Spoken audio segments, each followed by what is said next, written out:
Subhanahu wa ta'ala. Alhamdulillah, pada kesempatan sore hari ini kita bisa berkumpul,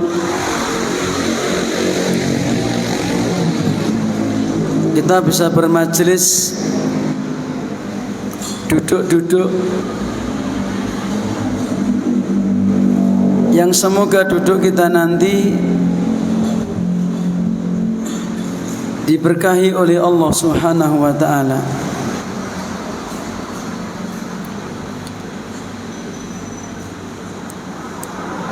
Kita duduk-duduk di suatu tempat yang salah satu di antara tempat yang dicintai oleh Allah, bahkan yang paling dicintai oleh Allah Subhanahu wa ta'ala, yaitu masjid. Seperti sabda Rasulullah sallallahu alaihi wasallam, ahabbul bilad ilallahi masajiduha.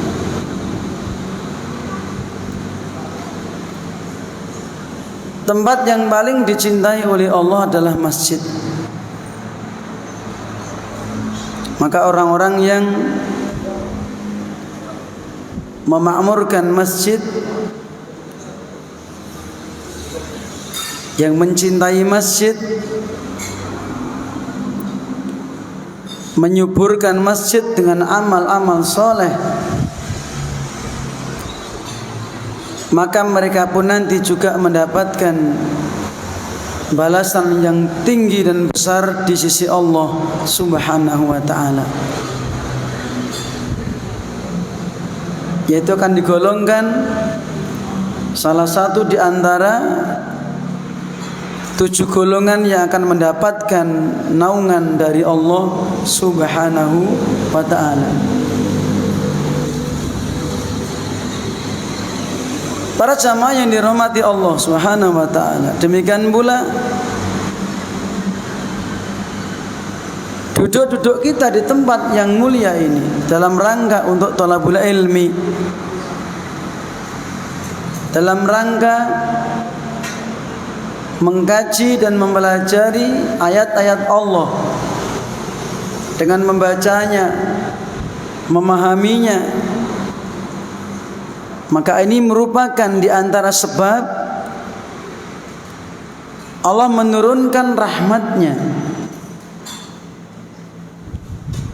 merupakan sebab Allah akan menurunkan ketenangan hati, ketenangan jiwa bagi orang yang mau duduk-duduk bermajelis dalam rangka mempelajari ayat-ayat Allah dan memahaminya.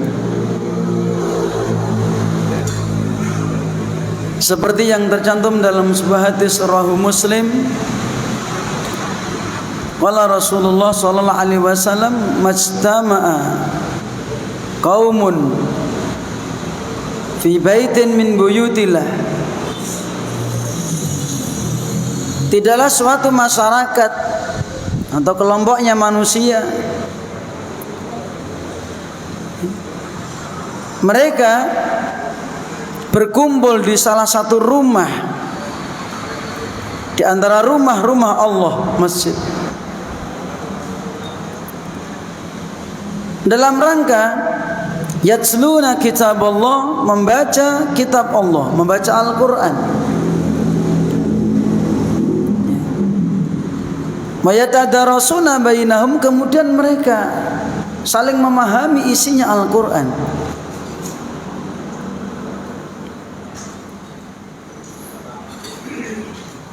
Nabi kita mengatakan illa nazalat alaihimus sakinah, pasti akan turun kepada mereka ketenangan hati, ketenangan jiwa.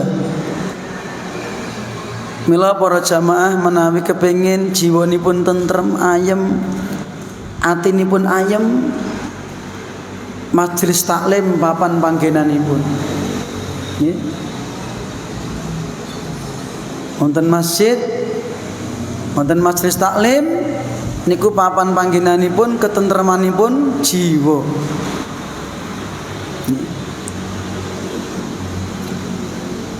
Lajeng para jamaah Kanjeng Nabi ngendika malih, wa ghasyiyatuhumur rahmah. Rahmatnya Allah akan meliputi mereka, menyelimuti mereka.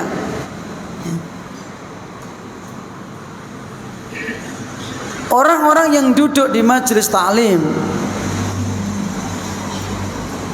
mengkaji Al-Quran dan ilmu-ilmu yang berkaitan dengan Al-Quran, maka mereka akan diliputi, diselimuti ghasyiyat, itu rahmatnya Allah. Ya. Maka kalau orang itu tahu seandainya rahmat ini dinampakkan oleh Allah, ya, maka masjid ini gak akan muat, Masjid Agung gak akan muat kalau keutamaan, kalau pahala orang yang menghadiri majelis taklim pahalanya dinampakkan. Tiang badai semerindil, gitu. Kalau pun saumpami tiang sholat jamaah punika ganjaranipun dipun ketinggalaken Allah. Jenengan ajeng damel masjid ombone sepinten kemawon badhe kebak. Niku nek ngertos ganjaranipun do rebutan, Pak. Mila wonten hadis Kanjeng Nabi ngendikaken la ya'lamun nas ma fin nida wa safil awal. Nek wong iki do ngerti ganjarane muadzin, ganjarane adzan. Wasofil awal sholat jamaah entuk larek ngarep dewi, mendapatkan sof yang pertama. Summa la yajidu illa an yastahimu lastahamu, kata Nabi. Kemudian kalau seandainya mendapatkan, supaya mendapatkan pahala tersebut, orang harus antri diundi di giliran gitu. Sungguh mereka akan ikut undian, ya. Aku melu, aku melu, aku melu. Niku nek dipun ketinggalaken. Tapi karena nggak diperlihatkan oleh Allah, maka orang nggak tertarik. Apa itu majelis taklim? Apa itu sholat ke masjid? Ya. Ning saumpami wonten pembagian sembako, ya Pak. Misalipun kabupaten utawa Masjid Agung napa mriki, gitu, ngamontenaken pembagian sembako. Setunggal tiang badhe angsal tedipun jatah akan dijatah beras 25 kilo. Kathah mboten, Pak? Gulanipun 10 kilo, beras selawe kilo, gula 10 kilo, nggih. Napa melih? Brambangipun 5 kilo, bawang 5 kilo, napa melih? Endoke 5 kilo. Non? Napa nih? Duit. Jangan 100, 1 juta. Nah, cobi Bang bayangke. Kinten-kinten enten sing telat mboten? Napa melihat diumumke barang siapa 100 orang pertama akan mendapatkan 2 juta. Was. Nginep. Sebab menapa? Ingkang badhe dipun maringaken dipun ketinggalaken. Niki masyaallah. Ditambah lagi undian hadiah hadir mendapatkan sepeda motor NMAX. Was. Maka pahala orang beramal soleh itu memang nggak diperlihatkan, tapi itu nyata dan hakiki. Maka yang semangat adalah orang-orang yang betul-betul yakin. Para jamaah yang dipun rahmati Allah Subhanahu wa taala. Kesempatan sore ini saya secara jadwal, ya, pertama ini saya mengisi dan insya Allah saya akan mengisi tentang perkara yang berkaitan dengan tafsir Al-Quran. Sebelum kita masuk kepada tafsir, maka perlu kita dan penting untuk kita ketahui apa itu tafsir.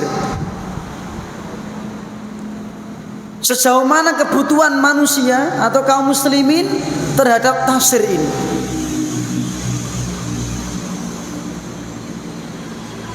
Watas segalipun kitab namanipun injih punika Usul fi Tafsir ingkang dipun tulis dening Fadilatul Syekh Muhammad bin Shalih Al-Utsaimin. Niki kula pendhet rumiyin dan mengke babakan kajianipun yang tafsir napa niku mengke. Niki usul tafsir. Usul punika landasan orang itu menafsirkan Al-Quran, sehingga orang itu tidak bebas untuk menafsirkan Al-Quran. Dan supaya orang tidak semaunya sendiri menafsirkan Al-Quran. Kenapa? Karena ada kaidahnya. Tafsir niku napa para jamaah? Miturut bahasa tafsir punika injih punika at-tafsir minal fasri wa huwa al-kasfu anil mughatta. Niki miturut bahasa tafsir itu apa? Menyingkap dari sesuatu yang tertutup. Ngeten nggih. Nanti maunipun tertutup terus dibuka. Gitu. Niku secara bahasa, miturut bahasa. Jangan buka. Niku enten napa ora ketoke dibuka. Artinya jenengan mentafsir gitu. Itu secara bahasa. Nek jero klambi kuwi enak apa? Ora ketok, bukaan. Nah, itu secara bahasa artinya mentafsir. Tetapi secara istilah syariat, kalau orang mengatakan yuk ngaji tafsir yuk, artinya adalah secara istilah bayanu ma'anil Qur'anil Karim. Maka kalau orang mengatakan ngaji tafsir yuk, artinya apa? Mengkaji tentang makna-makna ya, atau penjelasan tentang makna-makna dari ayat-ayat Al-Qur'anul Karim ya. Jadi kalimat tafsir itu dibagi dalam istilah pengajian ya, istilah majelis ilmu, istilah syariat. Artinya adalah ilmu yang berkaitan tentang penjelasan makna-makna Al-Qur'an ya. Kaum muslimin yang dipun rahmati Allah Subhanahu wa taala, basanipun kula campur-campur. Kula wastani nek menawi sekedhik yang sepuh, biasanya kula nganggo istilah Indonesia plus. Nanti bahasa Indonesia plus Jawa. Tapi kalau yang banyak tuh orang-orang tua, pun sepuh-sepuh, simbah-simbah, kalau istilah kan injih punika Jawa plus. Sing kathah basa Jawa plusipun Indonesia. Nek sing sekedhik lari nem-nem. Tapi nek yang banyak itu adalah para pemuda, orang-orang yang berpendidikan. Maka saya perbanyak bahasa Indonesianya, sok-sok kula selingi basa Jawa. No namanya gaduh-gaduh. Mboten monoton Jawa. Nek jaman sakniki Jawa niku kadang wong nggih cah nom-nom ra mudeng. Ngenten.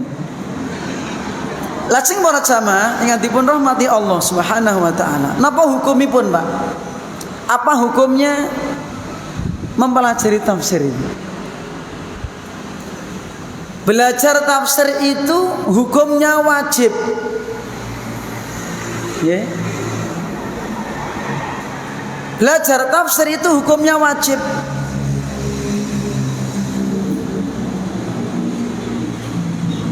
Muti dalilipun. Mana dalilnya? Seperti yang tercantum dalam surat Shad Ayat yang ke-29, kitabun anzalnahu ilaika mubarakun liyadabbaru ayatihi waliyatadzakkara ulul albab.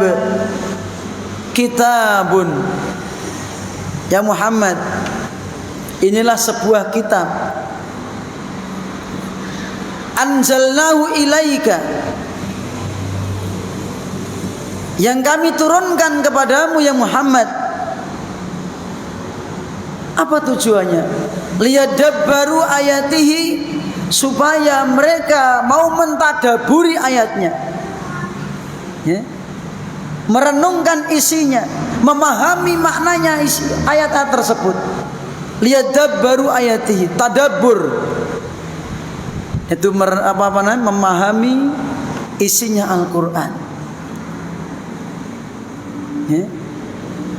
Terus Al-Qur'an dipun andhapaken tujuanipun mboten namung dipun waos, enggak cuma dibaca. Terlebih lagi suratul Fatihah yang setiap sholat kita baca minimal 17 kali sehari semalam, itu minimal. Belum sholat sunnah, belum ketika Anda waktu santai membaca Al-Fatihah. Ini lebih wajib lagi, ya. Karena Al-Fatihah menjadi salah satu rukun di antara rukun-rukun sholat. Dan isinya Masya Allah, kalau orang memahami isinya Al-Fatihah, enten nipun namung syukur, ajrih, berharap, ya. Ngeten, Pak. Penuh dengan persiapan. Itu kalau betul-betul mengkaji Al-Fatihah. Tapi nanti, ini baru pembukaan. Jadi pada asalnya orang mengkaji tafsir itu wajib. Apa tujuannya? Agar manusia itu memahami isinya Al-Quran. Waliyatadzakkara ulul albab, dan agar orang-orang yang memiliki akal dia bisa mengambil pelajaran, ya.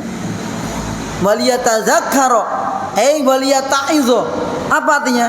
Supaya manusia bisa mengambil nasihat dari isinya Al-Quran. Maka dari itu dalam ayat yang lainnya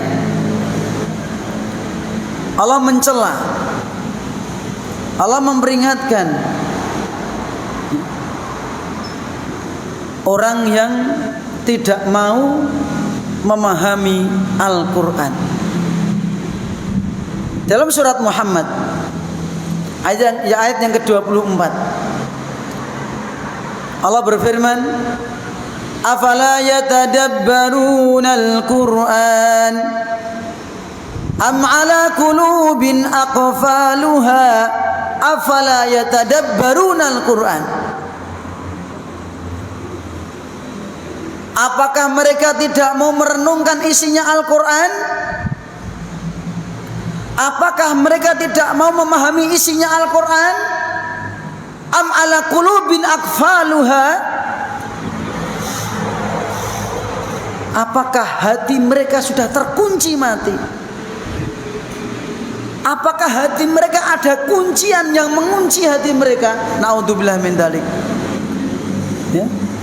Maka Allah mencela orang-orang yang tidak mau memahami isinya Al-Quran. Mereka meninggalkan Al-Quran, tidak mau membacanya, tidak mau memahaminya. Bahkan Nabi pernah sambat kepada Allah. Nabi mengadu kepada Allah tentang umatnya yang meninggalkan Al-Quran. Seperti yang tercantum di dalam surat Al-Furqan ayat yang ke-30, Allah menceritakan bagaimana mengadunya Nabi kepada Allah. Wa qala ar-rasulu ya rabbi inna qaumi, ya, ittakhadhu hadzal qur'ana mahjura. Berkatalah ar-rasul Muhammad sallallahu alaihi wasallam, ya Rabbi, ya Rabbku, ya Tuhanku, inna qaumi ittakhadhu hadzal qur'ana mahjura. Sesungguhnya kaumku, masyarakatku ya Allah, mereka meninggalkan Al-Qur'an. Ketika dibacakan tidak mau mendengarkan, ya. Ketika dibacakan kepada mereka, mereka mengalihkan pembicaraan. Mereka berpaling dari Al-Qur'an, tidak mau memahaminya, enggak mau mengamalkannya. Bahkan sebagian ulama mengatakan tidak mau menjadikan Al-Qur'an sebagai obat, ya. La yatadawi bil Qur'an, malayastasfi bil Qur'an. Mereka tidak mau menjadikan Al-Qur'an sebagai obat. Para jamaah, Al-Qur'an Allah turunkan juga sebagai obat. Obat napa niku? Obat dari penyakit apa? Non, penyakit hati ada 3. Al-Quran untuk mengobati 3 macam penyakit. Maka seorang muslim dia wajib meyakini bahwa Al-Quran ini sebagai obat. Kenapa? Karena Allah yang mengatakan. Di mana? Dalam Al-Quran. Contoh dalam surat Al-Isra ayat 82. Allah berfirman, wa nunazzilu minal qur'ani ma huwa shifaa'u wa rahmatul lil mu'minin. Dan kami turunkan Al-Qur'an sebagai obat dan rahmat bagi orang yang beriman. Dan juga di dalam surat Fussilat, surat yang ke-41 ayat 44, Allah berfirman, qul huwa lilladzina amanu hudaw wa shifa. Katakan ya Muhammad, huwa, apa itu? Al-Quran. Al-Quran itu bagi orang-orang yang beriman sebagai petunjuk dan sebagai obat. Sebagai petunjuk dan sebagai obat. Lah, obat apa itu para jamaah? Ada 3 macam para ulama menyebutkan. 1, Al-Quran sebagai obat penyakit hati. Ya, benar tadi, penyakit hati. Yang penyakit hati ini meliputi 2 macam penyakit. 1 penyakit namanya syubhat, yang kedua namanya syahwat. Penyakit yang menjangkiti hati itu ada 2 macam. 1 syubhat. Apa itu syubhat? Kerancuan di dalam memahami agama Islam. Kebingungan dalam memahami agama Islam. Ketidakpahaman terhadap agama Islam sehingga menimbulkan syubhat, keraguan-raguan yang disebabkan karena kebodohan, yang disebabkan karena jauh dari ilmu. Ini Pak, maka obatnya apa? Taklim, ya, ngaji. Ini obatnya. Efeknya apa Mas? Efeknya kalau orang terjangkit hatinya penyakit syubhat, terkadang dia menganggap perkara yang benar jadi salah, yang salah jadi benar. Bahaya Pak. Ya, jangan lagi bener nih dianggap salah kayak padahal bener, kayak bener kayak padahal salah. Kenapa? Karena ketidaktahuan orang itu. Maka obatnya adalah ilmu. Ilmunya di mana? Dalam Al-Quran. Ini. Yang kedua adalah penyakit hati tadi, dua dari penyakit hati tadi yaitu namanya syahwat. Penyakit syahwat itu penyakit karena keinginan, kekajengan, karep. Dan itu menimpa orang-orang yang sudah punya ilmu. Bisa ustadz, bisa kiai, bisa ulama, bisa para penuntut ilmu, atau orang-orang yang sudah ngerti. Naudzubillah min dzalik. Maka bisa tertimpa namanya penyakit syahwat. Jane ngerti dilanggar, jane ku dilarang ben tak terai. Itu namanya syahwat. Kalau keduanya itu muncul atau ada pada seseorang, dia akan menimbulkan kegelapan hati, fitnah yang besar.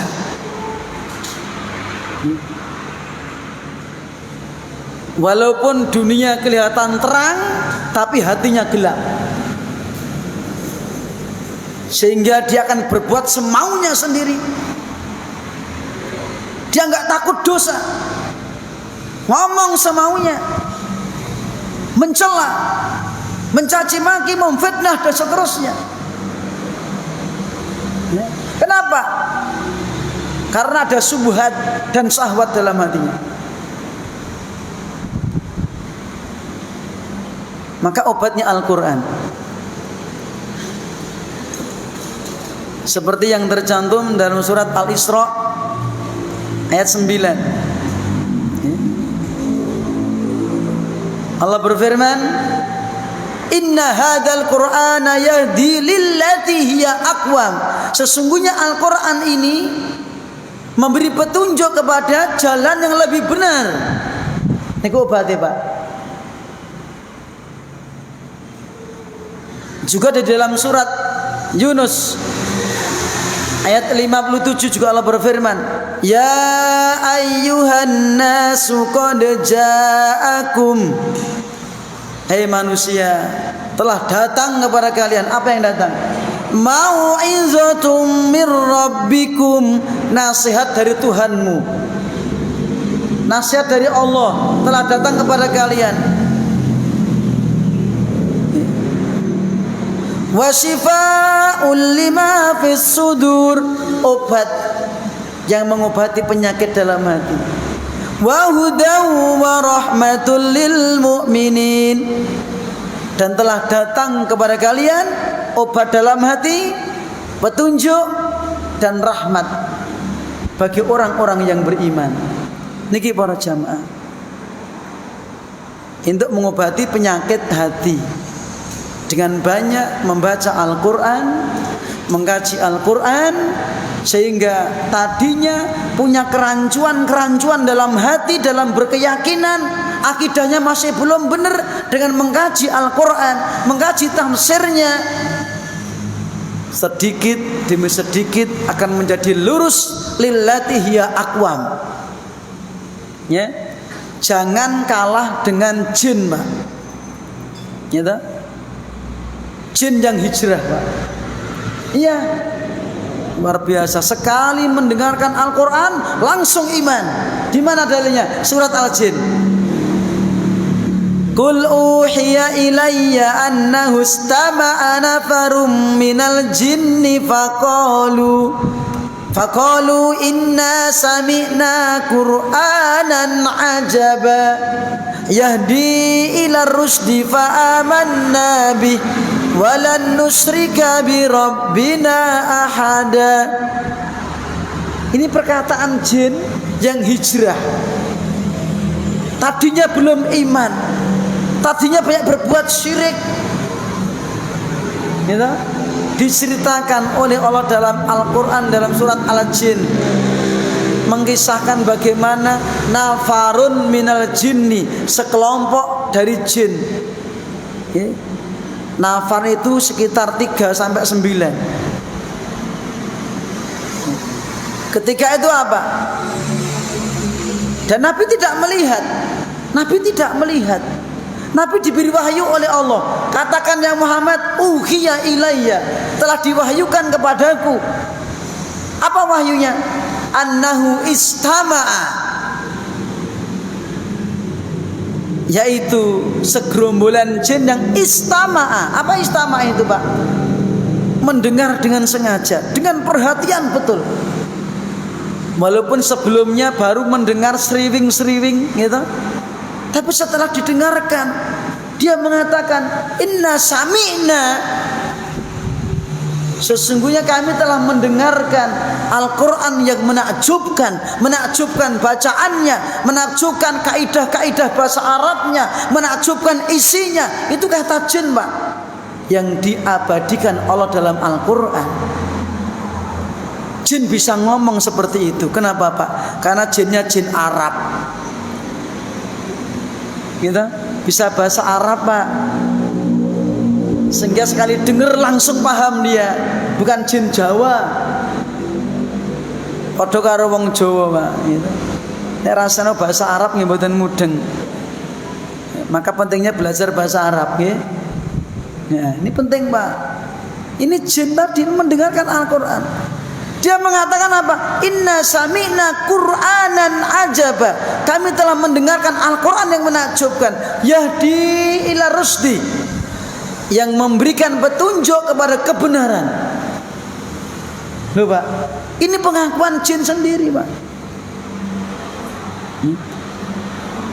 Tapi ada manusia yang ngakunya iman, ngakunya Islam, padahal Rasul yang diutus oleh Allah kepada jin juga adalah manusia. Allah tidak mengangkat Rasul khusus dari golongan jin, enggak. Tapi Allah mengutus seorang Rasul dari manusia untuk mendakwai, mengajak golongan manusia dan jin. Ngeten nggih. Seharusnya manusia lebih istimewa. Kenapa? Rasulnya dari manusia. Maka masya Allah, Pak, ini jin yang hijrah. Mulai hijrah jangan tanggung-tanggung, ya toh?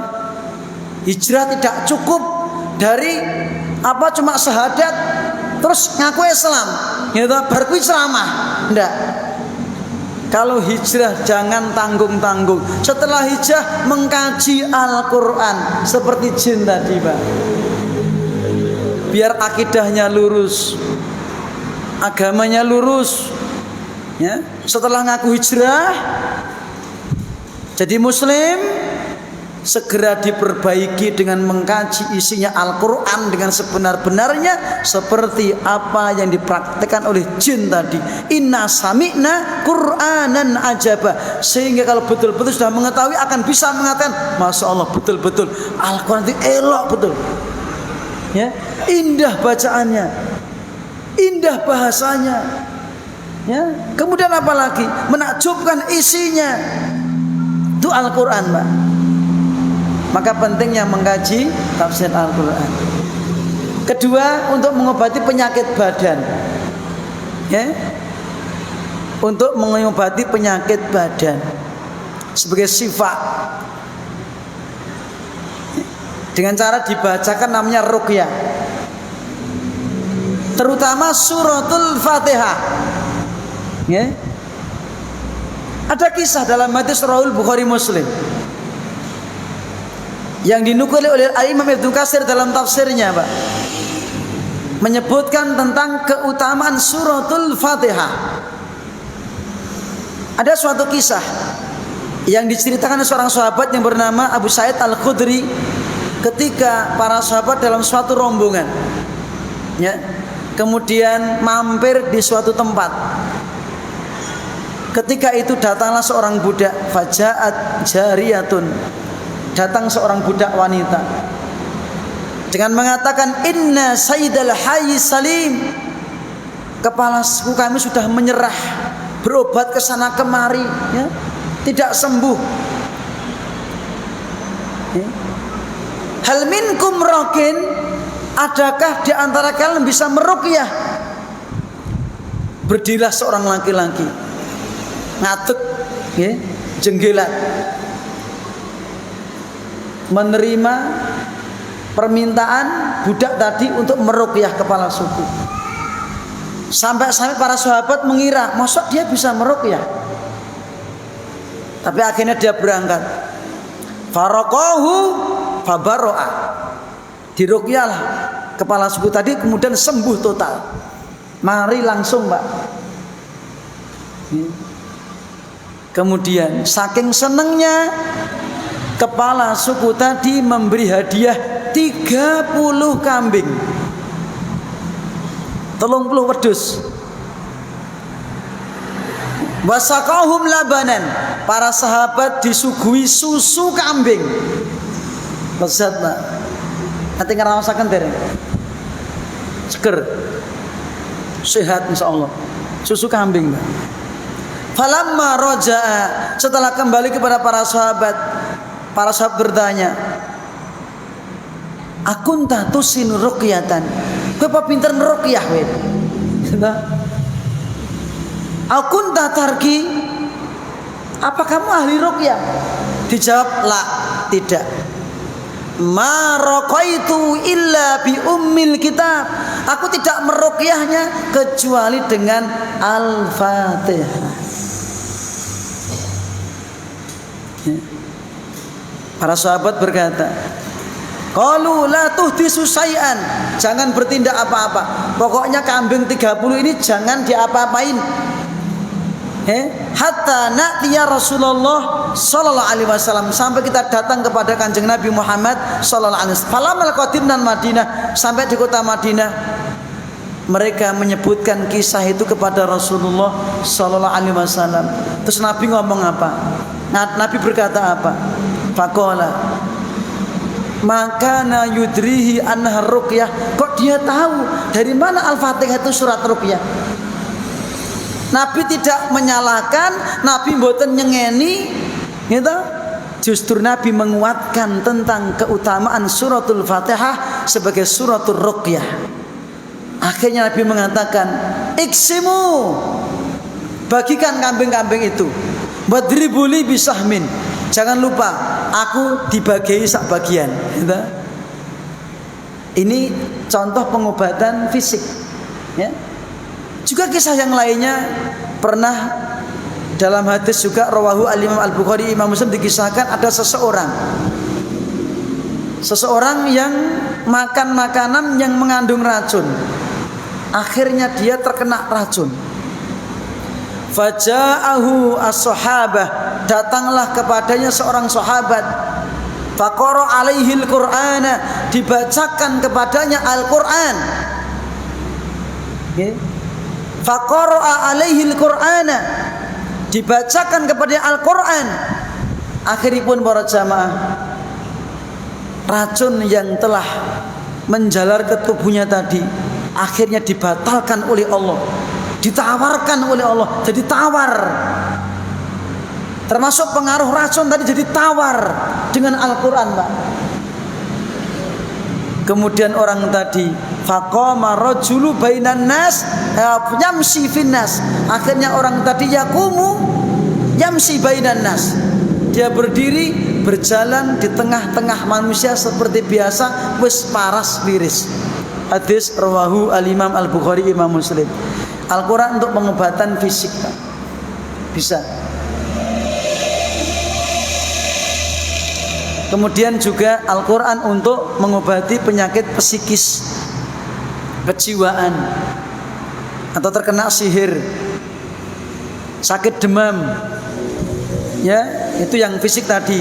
Kena sihir, psikis, ya, dengan diruqyah, dibacakan kepada orang yang terkena gangguan. Maka seperti ini juga pernah dilakukan oleh Rasulullah sallallahu alaihi wasallam. Nabi pernah tertimpa sakit.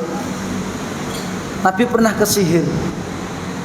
Malaikat Jibril pernah bertanya kepada Rasulullah sallallahu alaihi wasallam, "Ya Muhammad, istakaita? Kepa lara Muhammad?" Jawab, "Na'am." "Ya, saya sakit." Kemudian malaikat Jibril mengatakan, "Bismillahi arqika." Bismillah, aku meruqyahmu ya Muhammad. "Min kulli da'in yu'dhika." atau min kulli su'in yu'dzika, dari setiap keburukan yang menyakitimu ya Muhammad. Wa min syarri kulli ainin, dan dari setiap pandangan mata seseorang yang jahat. Wa min syarri kulli ainin wa hasidin, dan juga dari setiap orang yang iri dengki. Allahu yasfika, semoga Allah menyembuhkan kamu. Nabi pernah diruqyah malaikat Jibril. Maka Al-Quran sebagai obat hati, obat sakit badan, dan juga untuk obat sakit kejiwaan, ya. Kaum muslimin yang dirahmati Allah Subhanahu wa taala, ini hanya tambahan saja dari pentingnya kita mengkaji isinya Al-Quran. Yang jelas adalah mengkaji tafsir Al-Quran sesuatu yang sangat penting bagi kehidupan seorang muslim. Seorang muslim hendaklah mengkaji Al-Quran, mengkaji tafsirnya Al-Quran, mulai dari surat-surat yang pendek, wiwit saking Al-Fatihah, ya, lajeng surat-surat pendek. Enten ulama ngarang kitab namanya Durusul Muhimmah li Amatil Ummah, pelajaran yang penting untuk masyarakat awam. Dimulai dari tafsir suratul Fatihah, surat Az-Zalzalah, sampai surat An-Nas. Kenapa Bapak Ibu? Karena di dalam surat-surat pendek itu ada penguat-penguat akidah, penguat-penguat keimanan, ya, membahas masalah tauhid dan syirik. Sehingga ketika seseorang mengkaji Al-Fatihah dan surat-surat pendek, insya Allah akidahnya akan tambah kuat, agamanya tambah kuat, tambah kuat, tambah kuat. Inilah pentingnya mengkaji tafsir. Kaum muslimin yang dirahmati Allah SWT, sudah masuk Isya belum? 1 menit lagi, ya. Intinya bahwa mengkaji tafsir Al-Quran sesuatu yang sangat penting bagi kaum muslimin. Dan kenapa tidak penting? Nabi berdakwah kepada umat, beliau membacakan ayat-ayat Al-Quran di tengah masyarakat yang ummi, yang buta huruf, di tengah masyarakat yang sebelumnya sesat. Seperti yang Allah sebutkan dalam surat Al-Jumu'ah ayat 2. Huwallazi ba'atsa fil ummiyina rasulam minhum. Dialah Allah yang mengutus. Siapa yang diutus? Seorang rasul. Rasulan minhum fil ummiyina, di tengah masyarakat yang ummi, yang buta huruf, diutus seorang rasul dari kalangan yang buta huruf juga. Tidak bisa baca, tidak bisa nulis. Kanjeng Nabi mboten saged maca lan nulis. Ning senajan mekaten para jamaah, yatslu alaihim ayatihi, Nabi membacakan ayat-ayat Al-Quran kepada mereka.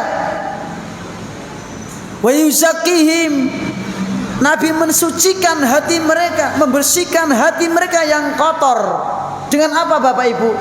Wa yu'allimuhumul kitaba wal hikmah, dengan diajarkannya Al-Quran dan Sunnah. Niki Pak. Wa in kanu min qablu la fi dhalalim mubin, padahal sebelumnya mereka betul-betul dalam kesesatan yang nyata. Mila nggih nyuceni ati, nggih ngresiki jiwa, tazkiyatun nafas dengan mengkaji Al-Quran dan isinya. Niki Pak. Itulah dakwahnya Rasulullah sallallahu alaihi wasallam, membacakan Al-Quran, mengkajikan kepada masyarakat dengan pengkajian isinya Al-Quran. Meskipun para ulama sudah dari Al-Quran meringkas, mengarang kitab-kitab, tapi semua juga diambil dari Al-Quran. Mengatakan para jamaah nyun pangapunten sebagai pembukaan, karena tadi saya juga nggak ingat kalau ngisi pengajian, maka di WA sama Mas Bambang ini malam Sabtu yang ketiga, gitu. Dan nanti insya Allah saya mengisi pada malam Sabtu yang ketiga dan keempat. Benar? Non? sama 5. Yeah. Kalau malam Sabtu pertama kedua sudah ada toh? Alhamdulillah.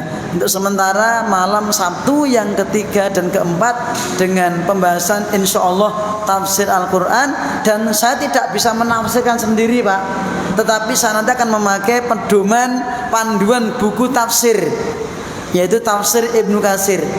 Sebetulnya sore tadi saya akan membacakan tentang bagaimana runtutannya kita itu menafsiri Al-Quran. Karena waktu, maka mungkin insya Allah kita sambung pertemuan akan datang runtutan bagaimana kita itu menafsirkan Al-Quran, ya. Dan itu ada pada mukadimah tafsir pada kitab tafsir Ibnu Katsir. Maka insya Allah saya nanti akan memakai panduan buku tafsir dari tafsir Ibnu Katsir plus tafsir yang lainnya untuk panduan membacakan fawaid atau faedah-faedahnya, ya. Jadi saya tidak berani menafsirkan sendiri, tetapi saya akan menukil dari kitab-kitab tafsir yang sudah ada.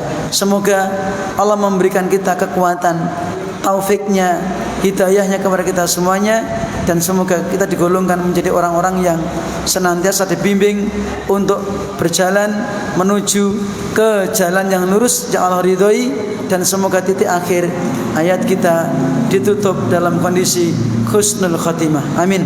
Wa akhiru da'wana alhamdulillahirabbil alamin wa sallallahu ala nabiyyina Muhammadin wa ala alihi wa sahbihi ajmain. Subhanakallahumma wa bihamdika asyhadu alla ilaha illa anta astaghfiruka wa atubu ilaik. Assalamualaikum warahmatullahi wabarakatuh.